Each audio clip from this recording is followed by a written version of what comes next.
Lesley Fox, welcome to the program. Thank you for having me, Russell. Lesley Fox is the Executive Director of the Association for the Protection of Fur-Bearing Animals, otherwise known as Furbearer Defenders. Furbearer Defenders have been working to abolish the commercial fur trade through education, outreach, and bylaw development for 70 years. They also work on wildlife protection and solutions to help us coexist peacefully with urban wildlife. Lesley's recent achievements include lobbying various municipalities to adopt anti-trapping bylaws and working with the BC Ministry of Education to have animal issues included in the school curriculum. You can learn more about Lesley Fox and Furbearer Defenders by visiting furbearerdefenders.com. Lesley, now when you say fur-bearing animals, which animals are you referring to specifically? Great question. Obviously, not all animals with fur are targeted for commercial fur trading.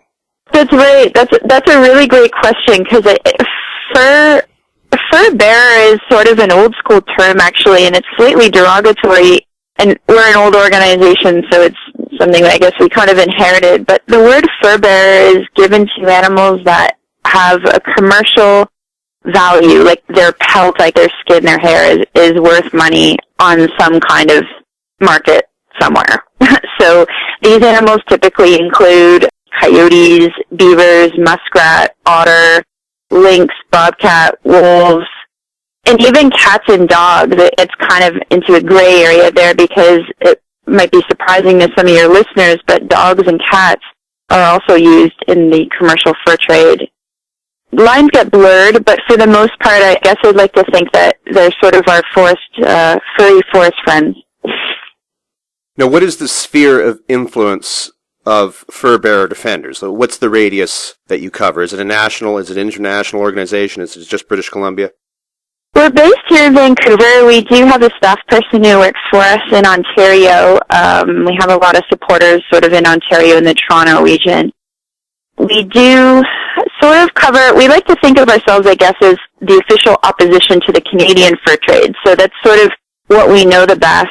Our most influential work, I think, would be here in Canada. We do, though, have connections all over the world, in fact. We are part of the Fur Free Alliance, which is an organization based in Europe. And it's sort of a coalition of different animal groups that represent different countries all over the world. The fashion fur trade is a global issue. It's certainly more than we have the resources for to attack in an effective way. So we kind of concentrate here at home, I guess, first. And why the need to abolish commercial fur trading? This has been going on for thousands of years in one form or another. It has been. What's wrong with it? Certainly, we acknowledge our history. We're very aware that Canada was built on the fur trade. It was one of our first economies. It's what started our country. And I know my history, and I know that fur was a big part of where we got today.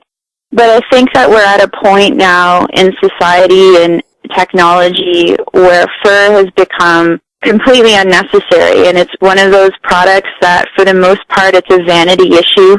People enjoy fur for, fashion or trend. You see a lot of fur now just simply as trim, like cosmetic trim around the hoods on coats. So it's not really serving any type of real function for us. Even in the Arctic, and I've personally been to the Arctic, Inuit do wear fur, obviously, and they use the whole animal, and they don't have a lot of choice up there. But even in Inuit society, there's a lot of them that are wearing synthetic materials, and we know that there's a lot of explorers that have, gone up mountains, and there's lots of cold weather gear that is made to keep us warm that doesn't use fur. So I think we have to look at necessity, and I think as a society moves forward, it's something that we want to consider and challenge ourselves and our morality. And in our opinion and in our experience, fur is a product that is completely unnecessary, and it's animal cruelty we can stop. Is synthetic better? There's a huge movement, as you know, towards natural products. Mm-hmm. We're no longer eating the TV dinners and the cheese whizzes. Everybody wants natural. So how isn't going towards real fur as opposed to synthetic a movement in that same direction? Good question, and it's a complicated one for sure, but I would have to acknowledge that while fur may seem natural, and certainly on the Flintstones it was, fur today is tanned just like leather. It's manufactured with chemicals and processed with chemicals, and the reason why is if it's not, it'll rot, it'll collect bugs, it'll smell. Like it's a hide, right? It'll decompose. So all fur anyways, whether we like it or not, is already chemically treated. A lot of fur as well, like I said, trim is the most popular use of fur right now. It comes on the head of coats. The rest of the coat is synthetic. So fur, for the most part, is really, nowadays anyways, it's more decorative than it is actually, like, functional. You know, fur, just like everything else we use, is sadly synthetic. Synthetics perform a lot better. They're durable. They last a long time. But like you said, they do come with a downside that a lot of them are made from petrochemicals. And it's a challenge, I think, for companies right now to come up with materials that are, in fact, honoring our natural environment and keeping us warm. And there have been some really good breakthroughs. We've seen some companies that have been doing some innovative stuff. So off the top of my head, an example would be Vocature. Vocature is a really interesting company. They're based in New York City, run by this woman who's totally cool. She's had a lifelong passion for animals, and she's a real kind of fashionista. Vocature is very high fashion. They had their breakthrough recently on New York's Fashion Week on the runway. And she uses organic cottons, canvas, waxed canvas, and makes really kind of cold weather, high fashion garments from those materials. There's a company called Hoodlum. They're based in Europe. I think they're out of the UK. And they are the sponsor for Sea Shepherd. So all the guys, Paul Watson's, all the people on the boats saving dolphins and whales in various seas and on the ocean, it gets pretty cold. And Hoodlum outfits them with, I believe it's like a hemp insulation type with a combination as well as canvas and just really hardy. So I recently also saw a documentary going way back with Shackleton. I don't know how much you know about Shackleton, but that was an amazing story about this Antarctic explorer, and they wore very little fur, actually. And I mean, at that time, one of the reasons why they chose not to wear fur back in those days, even though it was so accessible, was when fur gets wet, you get cold, and it stays cold. And it's also a liability. If you fall through the ice and you're wearing any type of fur, it'll weigh you down, and it's, again, another liability.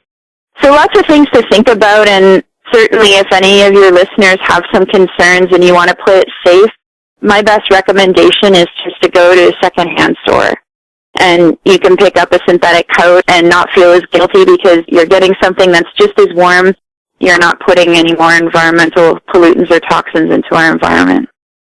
You mentioned Vocature. What are some of the more egregious examples on the other end of the spectrum? Are the Nikes and Adidases, are they using furs?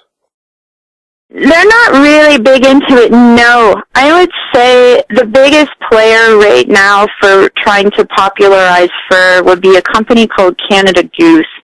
And to be honest, they've been a bit of a pain in the butt. Sounds like a natural all-Canadian good company, though. Does, doesn't it? And it's a very clever marketing campaign that they launched. They're based in Toronto. They recently sold out, though, to a U.S. company, actually. So they're not Canadian anymore. They kind of came on the scene a few years ago, and it's not as popular here in Vancouver, partly because I think of our climate and it rains all the time. So they're very warm, but they do have this massive coyote, and exclusively they only use coyote fur trim, kind of obnoxious collar. But you see them a lot back east, Toronto, Montreal, and, you know, Winnipeg. They're really popular, too, on university campuses and almost become this goofy uniform. So, yeah, Canada Goose, I guess, is a key player, and lots of controversy there. And coyotes, unfortunately, the only way that you can get coyote fur is to kill them in the wild. And to do that, you would use traps. So there's different types of traps, and we can talk a little bit more about that later. And you can also shoot them. But shooting typically isn't preferred because blood stains, quite frankly, and it's a loss to the value of the pelt. So unless you do it really carefully, it's not a preferred method. It's pretty gross, and there's a lot of backlash happening right now. Well, the BC Trappers Association, the BCTA, who refer to themselves as the stewards of the land, Yes. They have some interesting charts on their website. Sure Comparisons from the 1930s to the middle of the 1990s. If you look at all the fur-bearing animals, there's been a dramatic increase in each and every one of them. You know, I have a hard time trusting stats that aren't third party, and maybe that's just the skeptic in me, but when we use stats, we tend to look at, scientific research or Stats Canada, and that's typically where we pull our information from. So anytime that you have self-interest groups releasing their own statistics, it gets me a little worried, and some of those numbers we found are slightly inflated. We know for a fact that there were beavers when Canada first started, like way back in our history. There were over a dozen different types of beavers. Right now there's two types of beavers. There's a North American beaver and a European beaver. Beavers were everywhere, and they were almost gone extinct, actually, because they were so overhunted and overtrapped. And that's why we have regulations now and bag limits now in season, because we would have obliterated everything. So I would really challenge the fact that there's more animals now than there ever was. I think it's common knowledge that, many species are going extinct. There's a lot of challenges related to overpopulation and urban sprawl and logging and climate change, and I have a hard time thinking that there's more animals than ever. I think sometimes we confuse sightings, which is a common thing we run into. People are seeing, I think, more animals than they ever have. Like, you get a lot of people talking about coyotes, for example, or deer is a really popular one. So there's a perception that there's this population boom, when it's actually not that there's an increase in population. It's just a perception problem, right? You keep seeing the same animals over and over, and all of a sudden people think we're being attacked. It really messes with our heads, I think, and what it ends up doing is getting groups like these to kind of step in and take advantage of the situation. BCTA is vouched for by the British Columbian government. They are, and the reason why is there's a financial incentive there. So our government is often run, and that's, oh dear, this is a bit of a hot button with me, just the topic of wildlife management. Yeah, that's the issue at hand here, management of the wildlife. We all know in Alberta, I used to live in Alberta, there are an incredible number of deer there. And if you don't hand out a certain number of deer tags so that they can be called every year, there would be an infestation of them. Or at least that's the belief. Wildlife management, there's a few things that I'd like to say about that. One of which is it's humans, right? So wildlife management is done by humans with human objectives serving humans. So it's really not about wildlife at all. It's something that we impose and that we think we know everything and we try to do everything. And to be honest, I think we've done a crappy job. I think one of the reasons why we have problems with animals like deer in Alberta, like you say, and first and foremost, we've killed all the predators. Wolves have been virtually, poor wolves, whether it's aerial shooting, it's trapping, it's open season, no bag limits, wolves are absolutely just persecuted here in Canada, and it's something that is driven by the Cattlemen's Association, all of your farming communities. A lot of them really hate wolves because wolves obviously can take out livestock. So it's, something that happens all the time, but we've seen it firsthand where you take out natural predators and then you get sort of this artificial increase of other populations. And deer is a perfect example of that. With wildlife management, the province is supposed to be in charge of wildlife, right? They're the ones who set all the regulations, the trapping regulations, the hunting regulations. They're the ones who approve permits for calls and this type of a thing. And the province makes money from all of that. They make money off of licensing. They make money off of royalties for pelts that are sold. They make money off of trap lines. So it's in their best interest to continue these activities because there's a financial incentive. In my opinion, it's a bit of a conflict of interest. And if you look at traditional wildlife management and you start asking the right questions, you'll find that the people in charge of managing wildlife are actually hunters and trappers themselves, which again I think is a conflict of interest. So I think Canada's wildlife I have a lot of concerns about the future of our wildlife, about how wildlife is being managed right now, about some of the attitudes that are fostered around wildlife, that we have a perception that these animals are somehow a nuisance or they need to be culled or they need to be even managed, that if we don't have this human intervention that we're going to be overrun with this or that. And this sense of entitlement and this sense of humans just being this, amazing species is really created a lot of problems. And quite frankly, I don't think we've done a very good job at all. And so I'm not optimistic about the future. Well, you don't like the title Stewards of the Land? I think that's overstating things, to say the least. I mean, Stewards of the Land, it really fosters, again, for me, it's marketing, and my background's in marketing, and so I think they're trying to evoke, obviously, a certain type of feeling or sentiment, right? I think the trapping community wants us to think of them as being this important group of people. It's our history, it's our heritage, that these individuals are taking care of us, they're protecting us, they're protecting your son, they're on the land that they know best. And again, I think if I'm looking at the current situation of wildlife, if I'm looking at current trapping regulations, and if I'm using any type of critical thinking, for me, I just really don't share that opinion. I think that we've done a terrible job when it comes to wildlife. I think extinction is at an all-time high. I think that we're losing habitat, and that's a huge problem too, is stewards of the land. What land? We've built a suburb on everything, and it's all about money. They paved paradise to put up a parking lot. What are some of the methods of trapping used in the commercial industry?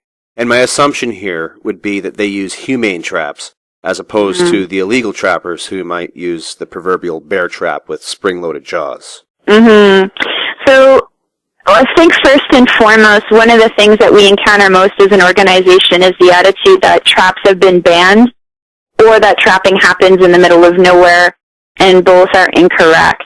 The majority of trapping is here. It's in our communities, actually, in our cities even.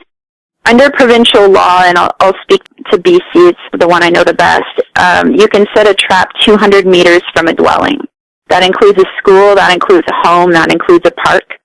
You don't have to have a warning sign. So if you're a trapper, you can lay down as many traps as you want, and there's no obligation under the law to post a sign warning anybody that might be in the area, such as, bird watchers or hikers or dog walkers. You can trap in provincial parks, and most people are unaware of that. Imagine having small kids with you and camping, and traps, again, can be right next to you with you being unaware. So certainly I think that's alarming for us. When we look at the types of traps, it's important to understand that when we talk specifically about leg hold traps, and that seems to be the one I think people have, at least the terminology leg hold trap, people sort of have an idea of. But leg holds with teeth, and if you think back to your Bugs Bunny cartoons and that type of a thing, those traps have been banned, and they were banned, I think, probably around the 90s. I think they started to be phased out. But leg hold traps are still legal. They're still used in every province and territory in Canada. The only difference is that there's been some cosmetic changes. So the teeth have been removed, and they've been, in some cases, replaced by rubber. There's a rubber strip lining the jaws. That style of leg hold trap is marketed and sold as a soft catch or humane trap. There's other leg hold traps where there's a gap, of 3/16 of an inch between the jaws. So there's just been different models, but again, if you look at the research, they're all designed the same way. And leg hold traps are a restraining trap that are used to hold an animal who's fighting for their life. And so the strength and power that they have to have is in our opinion, absolutely, the only word that comes to mind is cruel, but it really is an understatement. You have to see them to believe it. And it's absolutely shocking that in 2014 we even are using these things. In addition to the leg hold trap, there's something called a conibear trap, and this was sort of touted as your quick kill humane trap and was sort of the answer to the controversy surrounding the leg hold. The conibear trap was invented a long time ago by a guy named Frank Conibear, so that's where the trap gets its name. And it's a really ugly looking thing. It's a big hunk of steel. It looks like kind of in a square shape. And when you first look at it, it's very non-intuitive. It's very difficult to understand how it opens or even what you're looking at. It's very intimidating. Conibear traps are, I think, in some cases they can kill animals quickly. They're designed where the animal sticks their head through. The bars come smashing down and break the animal's neck or spine. So it kind of works similar to like a mouse trap, your typical spring mouse traps. And when tested in the lab, and of course using animal research, the fur industry felt as though the conibear trap was something that was really effective and released it, again, with humane and quick kill and all these terms. And like most things in our society, it's not 100%. You get a conibear in the wild and outside there's a lot of different variables. And in the lab it might work great, but when you have it out, in the water and on the land, there's all kinds of different animals. And animals come in all shapes and sizes. They're coming in at different angles. And that's something you can't control. So while conibears can break animals, an animal's neck and kill them relatively quickly, there's lots of video evidence and there's lots of photos to suggest that they don't. We've had cases where we've seen cats in conibears where they stick their foot in. There's beavers that have conibears on their tail, on their abdomen. There's photographs and video of animals like foxes and coyotes who get it on their snout, like on their face. It's something that there is no such thing as a humane trap, that nothing is perfect, nothing is foolproof. And at the end of the day, the animal is killed. So in our opinion, you can catch them with pillows, but the end result is still the same. And in our opinion, it's completely unnecessary, and it's for a product that no one needs. Well, what happens when the trapper approaches the animal that's been caught? Either it's died from exhaustion or whatnot, or it's still suffering. What do they usually do at this point? Don't take my word for it. You can Google it, and it's all over YouTube and trapping sites, and people, I encourage your listeners to go and look for themselves. But typically what happens, and it's pretty gross, and it depends on the individual, obviously, so there's different methods. From a trapper's perspective, it's about preserving the fur as much as possible, right, and keep in mind blood stains. And if you use a gun, it can cause a bullet hole, and a hole will devalue the pelt as well. So oftentimes, if an animal is still alive in a trap, they're pretty compromised. Animals obviously are dehydrated, they're exhausted, they're injured. Some of them, if they've been there a while, don't put up much of a fuss. So it's quite easy for a trapper to, sometimes the animals are strangled, sometimes they're stomped to death. Like a trapper can stand on their rib cage and literally crush their rib cage and their lungs. Sometimes they're shot. Some trappers will just simply shoot them in the head. Other times they could be clubbed to death. It just really depends on the individual trappers, and there's no law or anybody to enforce it, for that matter, if there was a law, of how to properly dispatch animals. There's guidelines and recommendations, and trapping associations will tell you that to do it quickly and do it humane. But again, all it takes is a quick Google, and you can go looking around and doing your own research, and you'll find, people do just whatever they want. I did that very same thing. I Googled it, and I found the advice of a trapper to someone who, quote-unquote, is new to the trapping scene, saying, you should never shoot a trapped animal in the head because you can boil the skinned head to remove the flesh in salt water, then soak it in mild bleach and sell them for $35 to $125 when finished. They won't sell with a hole in them. Big bucks. Yeah. That's the other thing. Is there any money in this activity? Doesn't that drive you crazy? One of the questions that really drives me up the wall, and it's really difficult for me to maintain my composure, is the attitude of this is somehow a livelihood. And I think for so long we've been sucked into that. As Canadians, we're really sweet people, but we're also really stupid sometimes and gullible, and I think we want to give people the benefit of the doubt. And I'm really sorry, but we don't live in a subsistence culture anymore. Even in remote places, people have access to internet. You can go to the Arctic. People are eating Cheetos. It's just we live in globalization. That's the reality. And while I can appreciate, Joe Blow might be running his trap line in the middle of nowhere, and, again, he's probably an anomaly. It's not a livelihood. We're looking at something that is just a hobby. It's a recreational activity for some individuals. oftentimes that individual grew up with it, right? And it's typically male, white males. It's their dad did it, and their dad did it, and their dad did it, and their dad did it. So it's something that we know is learned as young children. When you look at the costs and you look at the so-called benefits, the costs of running a trap line are very expensive. It costs a lot of money to buy a trap line, to have snowmobiles to patrol your trap line. You'll probably need some cabins along your trap line. You'll need satellite phones. You'll probably need like a propane freezer to keep your pelts. Traps themselves are really expensive. Some traps run upwards of, $100, sometimes more than $100 for one single trap. Some trappers have up to 100 traps. By the time you're done, you can probably spend upwards of several $100,000 just maintaining this hobby or activity. And when you sell pelts, the industry is quick to tell you that prices are booming and the fur industry is booming. And when you break it down, pelts are graded and they're sold. They're sort of low end, an average price and a top price. And again, fur, you don't know what you're getting when you're trapping, right? So the quality of the fur might not be up to snuff, and you might get, for an animal like a fox, maybe you'll get $30, $20. If it's really nice, you might get upwards of $80. I can think of people that would be more than happy to pay $30 to $80 to buy the fox live. I know. And take care of it and not kill it. Well, and I think that's exactly it. And it's a lot of work too. So costs I gave you before about, running a trap line and hundreds of thousands of dollars, those are hard costs.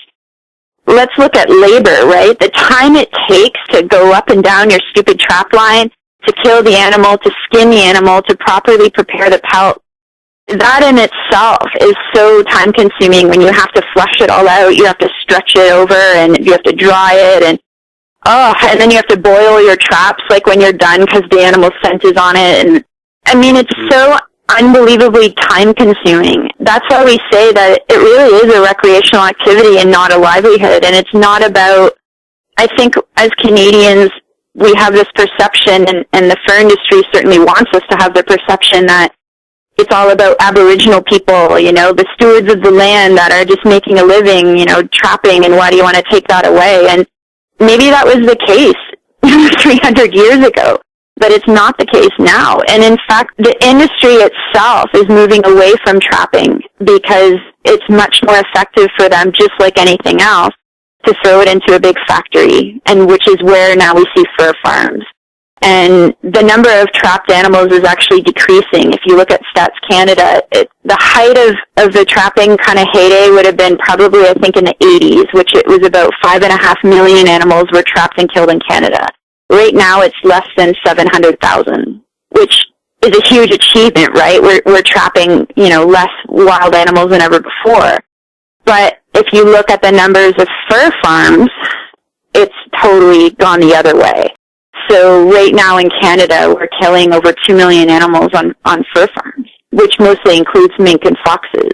They live in cages, and it's just automated, right? You can control and manipulate genetics to get the best type of fur, the quality of fur. You can control the number of animals, so you're getting a predictable inventory. So you're telling me that minks and fox are living in cages much like a chicken hatchery? Totally. Mm-hmm. Yeah. And again, living no life whatsoever. It's just absolutely go, and again, just Google it. Google fur farm and YouTube, and you can look at videos of it, and it's really gross. And fur farms are one of those things not a lot of people know about. The majority of fur farms, every province has them. The majority of them are in Nova Scotia, and typically it's mink and fox. And the reason why is because those two species are pretty much the only ones that can tolerate those type of conditions. And it's really sad with mink. I know mink can be really nasty animals, but one of the things about mink is that they're a semi-aquatic animal. They spend up to 60% of their time in the water, right? Imagine you're a water animal and your whole life is about being in the water, and you're sitting there in a cage. So they have no access to any kind of swimming water. And foxes, foxes are incredibly social. They're such great animals. And they like to dig and forage for food, and they're really playful and social. And And again, they're stuck in these tiny cages. That's a good point. They're not human beings, though. Are they suffering in the same way that we can relate to? That's a good question. And I mean, we'll never know because we can't ask them. But for me, I guess, I don't know. I'd like to think so. I've lived with a lot of different animals, and I've spent a lot of time with animals, and in my experience, they all have their own personalities. They all have their own preferences. I think that animals can communicate quite clearly. I mean, they can't speak English, but I think they're giving us signals and signs all the time of when they're happy, when they're in distress. In my opinion, and I think a lot of scientists would share that view, is animals, of course, are capable of suffering. They share the same biological systems as we do. They have nervous systems. They cry out. I think to deny a wild animal of their natural ability and what they're genetically supposed to be doing. Like a mink is supposed to be swimming. Like that's what they do. That's what they're designed to do. And I don't care how long that they've been bred in captivity for. As I think they have a biological need that's hardwired in their DNA that propels them to kind of want to do that. And, you know, I don't think I'd like to see any living being living in a cage. And I think it's something that is just so unnecessary. And especially like for fur, for me, out of all the animal issues, and I'm a big animal lover and I've dedicated my life to this, is fur for me is one of those issues where there's not a lot of gray area. Like I can see controversy when we talk about other issues like animal testing or factory farming, and, you know, where it really requires a lot more intensive discussion and thought. But for fur, one of the things that makes it so easy for me almost is it's literally a vanity issue.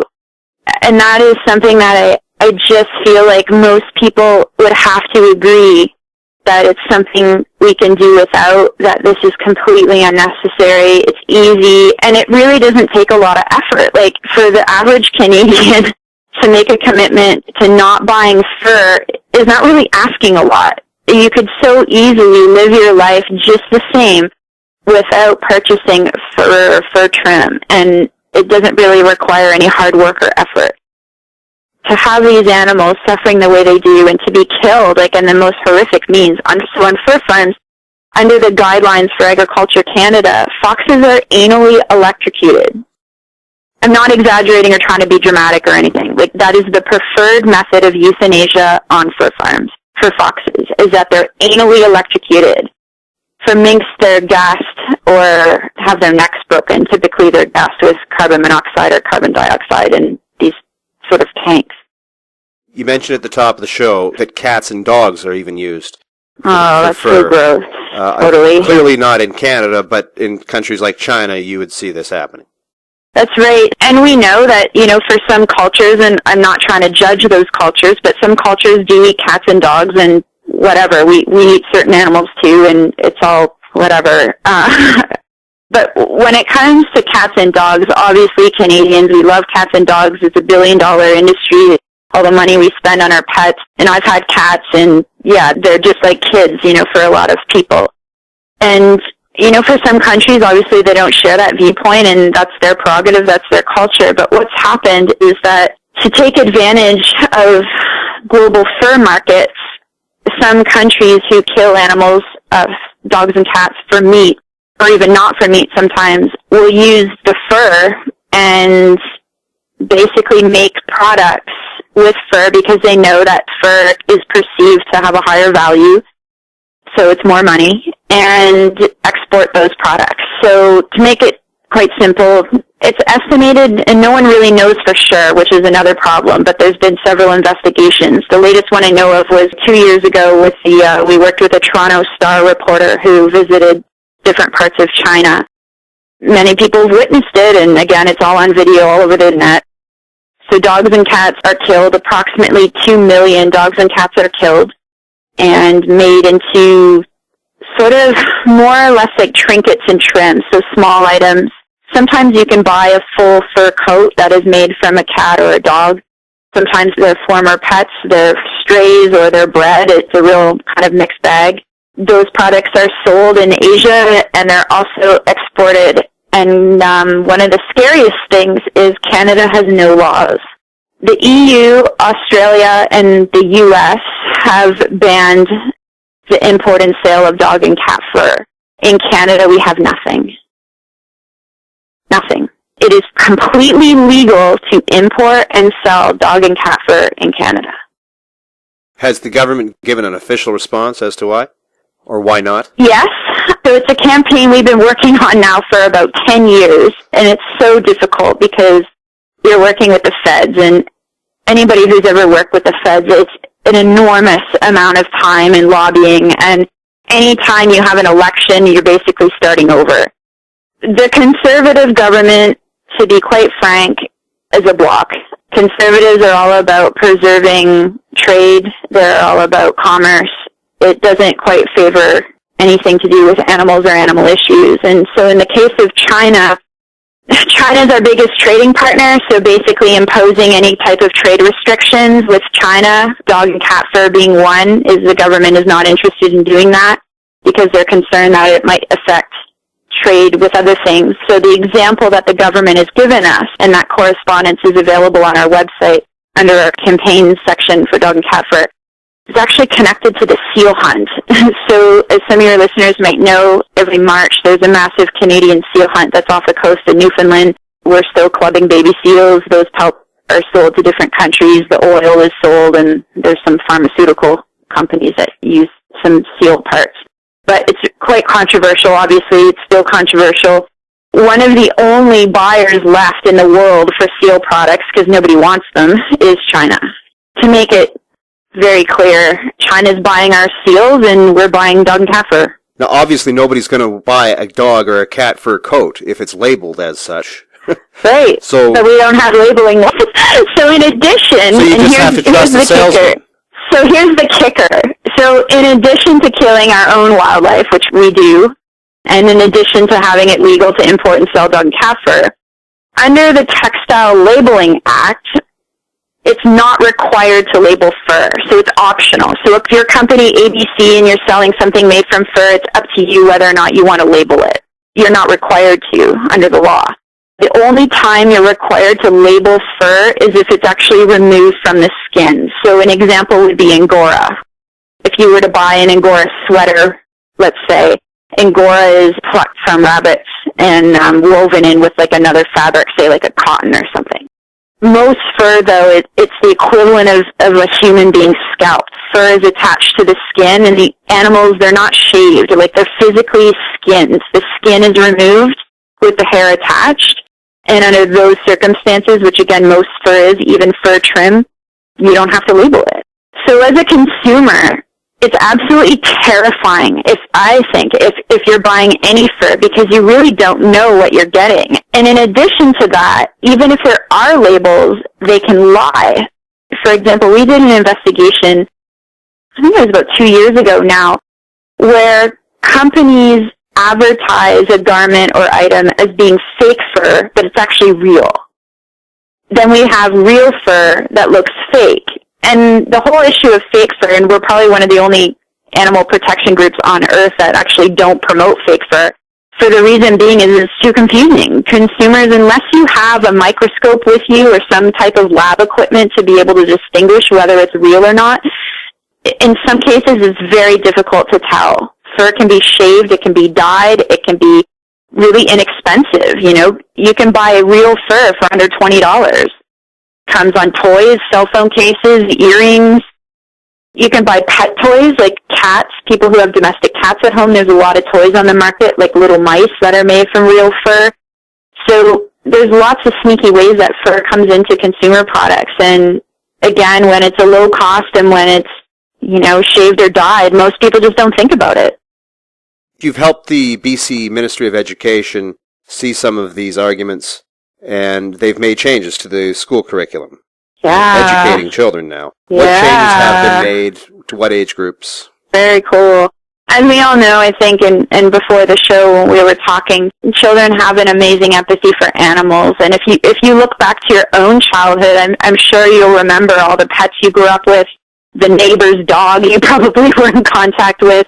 Our life has always been marked by our relationship with animals or exposure to animals, and it's something that is just in us. And as we get older, I think it's just one of those things that happen with being an adult. It's almost just beaten out of us, and we just become jaded, and animals become less and less of a priority. In the school system, however, there's a lot of great strides being made to incorporate empathy-building activities and curriculum to reconnect students with the wonder of our landscape and all of its inhabitants. In terms of the recent curriculum in BC here, is it was part of a specific course. So there's a course called Social Justice 12. It's an elective course for grade 12 students. And I really wish I could take a time machine and go back and take that course. It's awesome. The course basically looks at oppression as a whole. And it sort of started with the intention of exploring things like homophobia, sexism, racism, and challenging students with various activities about these really contemporary issues. And one of the things that I saw as being sort of vacant from that curriculum was animal issues. And I think when we talk about oppression, it's very easy, again, to be human-centric, right? Of course people are oppressed. We know that, poverty and discrimination and even modern-day slavery. There's trafficking is huge, too. There's so many challenges affecting humans, and we become so focused on that. But the issue of oppression is so much more broad. Our environment and even animals. And to a degree, there's something called speciesism. It's not a new term. It's been around for a long time, but it's new to a lot of people. And speciesism is basically the animal equivalent of discrimination. And it really challenges people to think of and question. And it's sort of at the center, I think, of the animal rights movement and what animal rights people are challenging society is the idea that we compartmentalize animals according to our use. And it's totally random and arbitrary. And a lot of the times it's based on culture, it's based on tradition, it's based on religion. To drive that point home, an example would be animals we choose to eat. So cows, pigs, and chickens, fish. But you go to other nations and other cultures, they don't eat cows or they don't eat pigs. Animals for entertainment would be, say, elephants. But again, in some cultures, it would be outrageous for them to consider, elephants. Some cultures eat dogs and cats. For us, that's totally, absolutely ludicrous. Again, it's just so arbitrary of why and who says. It's something that's very personal, and people get really upset and emotions run high because I think all of us want to consider ourselves to be animal lovers, but we really have to take a look at our own lives, and as consumers, as children, as parents, as teachers, as politicians, what are we doing to protect animals, and what are we doing to perpetuate cruelty? So this course really incorporates some of that sentiment, and again, it's a really great critical thinking exercise, is to challenge people about where do these ideas come from, where behaviors come from. It's ultimately up to each individual to decide what you want to do with it. But again, it's just such a great opportunity for discussion and to learn what's out there and what we can do about it. So what can we do about it? I mean, we can certainly donate money to Furbearer defenders, and we can look at that. But even for those who don't have money to donate, what can they do? Well, the first thing and foremost, I think we have to take a look at our own lives. If people really want to make a difference, it's all about supply and demand. It's very simple economics. If you don't like something, don't buy it. So these things exist in our society because people are willing to pay for it. So in the case of fur markets are based on commerce. They're based on the fact that a market exists. So more and more people that stop buying these products, the less animals have to suffer and die. If you want to go beyond that, a great thing too is to write letters. And I know it's annoying to get form letters and feel like it doesn't matter, but it really does. Writing letters, even social media, putting something on your Facebook page, on Twitter, asking a company what their policy is on a certain animal issue, asking a company not to carry, a product like fur. Tell your friends, tell your families. If you're buying gifts for people, don't buy fur products for other people. Those are kind of the simple things. And I mean, if people want to go the extra mile, certainly you can get involved with a local group. You can volunteer your time if you have a specific skill or talent. Those things are always appreciated. And I think just education is key. Like, And your show is a great example of that. People, they just need to stay open-minded and learn more about these issues. And the more we learn, the better society will be. I think it's just ignorance that have just really kept us in the dark. And likely some of that's intentional. I don't know that our government wants us to know everything, because it'll probably just create more headache for them. Well, when they want us to know things, they make it very easy. They pump in millions of dollars and they throw the commercials out there, and you certainly know when the next election is, and you certainly know who's running. So when they need to communicate a message, they're very effective at it. That's true, and I think I always just worry about, who's communicating the message and what is that message, and I think we need to challenge that always, and I'm a big proponent of critical thinking. I think it's so important that we have the toolkit to be able to decipher things like that, the message, the messenger, and even with someone like myself, obviously I represent an animal group. It's no secret that if it were up to me, we'd end the fur trade, so I too have a special interest. So I think if I could leave anything with your listeners today, it would be for them to do their own independent research and take what I say and take what the industry says and go do your own research. And you'll probably find the answers in the middle. I don't think you need to go far to see that animals are certainly abused for fur and fur trim, and sometimes the situation can be better than others. Sometimes animals can be killed quickly, or sometimes they're not. Then the next question is should we be killing them at all? So it's lots of stuff to think about. If I donate $100 to Furbearer Defenders, oh my gosh, how does the money get allocated? Yeah, we're pretty good with our finances. It's something that we obviously care a lot about, and we're really cognizant of the fact that this is other people's money. So we don't get any money from the government, obviously. We work to oppose the government. We rely solely on our donors. We have about 1,600 donors, really fantastic people from all walks of life.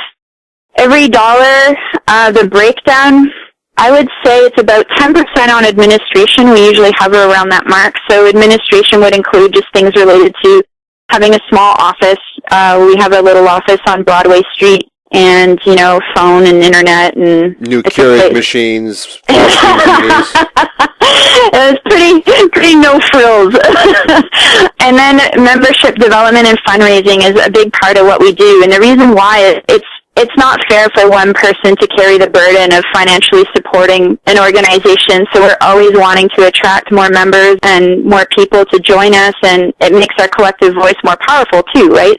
We spend about 25% on membership development and fundraising, and the rest of it goes into campaigns. So right now our big campaigns, we have sort of a general anti-fur campaign. That's a lot of lobbying is what that is. So that's bylaws, that's working with the province, that's working with the feds, that's putting out ads, little PSAs, educating people about the fur issue, and printing brochures and leaflets and distributing all that stuff. And then our dog and cat campaign, we've got petitions going. We're working with Libby Davies, who is a local politician, and there actually is a bill in Parliament that we were able to get on the table. It's probably not going to see the light of day, to be fair, but at least it's getting more attention of MPs, and we constantly meet with MPs, and all that takes a lot of money. And then, of course, our beaver campaign, which is, it's such a great campaign. We work with municipalities to help them replace trapping with non-lethal options. So we actually get dirty and in the ditch. And I'd love to have you out, Russell, if you want to come and drag pipes and fences and get your hands dirty, because there's lots of stuff you can do, especially with beavers, to coexist, and we don't have to kill them. So if there's any municipality out there that's listening, we have a great program where we can come to your community and show you how to manage beaver activity and prevent things like flooding without the use of traps. So it's been really successful. Lesley, what's the website for people once again? You can find us at furbearerdefenders.com, or we're on Facebook too, just at FurFree. If you go to facebook.com/FurFree, you'll find our Facebook page too. And I'm happy to have any of your listeners, if you want to stop by the office, if you have any questions or you want to learn more, you can reach me at Lesley, it's Lesley, at furbearerdefenders.com. Lesley Fox, you're the real deal. I've really appreciated our time. Thank you so much for being on the program today. Real pleasure. Thank you so much for doing a segment on this and giving the animals some airtime. It's greatly appreciated.